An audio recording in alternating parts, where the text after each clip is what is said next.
selon vous, une des causes majeures qui conduisent un élève sur 5 à quitter l'école sans maîtriser les savoirs fondamentaux, c'est ce que vous appelez l'empêchement de penser. C'est quoi? On peut être empêché de penser?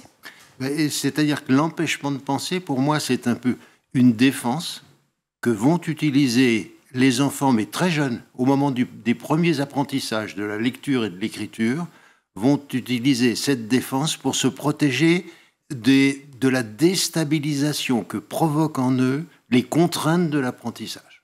Donc ne pas savoir... les contraintes de l'apprentissage... Devoir répéter, c'est compliqué. Moi, j'en liste 4 importantes. La première, c'est déjà d'être capable de reconnaître ses insuffisances. Et on voit que ceux qui n'apprennent pas, bien souvent, ont besoin d'une idée de complétude, de toute puissance pour avancer dans la vie.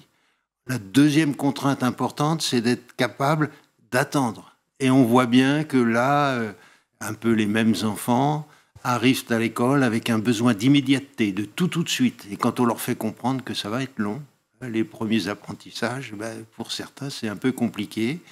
Et puis, la troisième contrainte, c'est être capable de respecter des règles extrêmement précises. Ça, tout le monde le sait.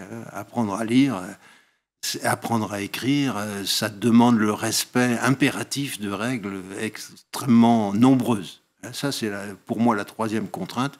Et puis, il y a une quatrième contrainte dont on parle pratiquement pas, c'est d'être capable de s'appuyer sur ces représentations pour traduire ce que demande le professeur. Et là, on va voir que des enfants arrivent à l'école avec des représentations pauvres, un peu chaotiques, et que le chemin pour aller vers le savoir ne va plus être simple pour eux.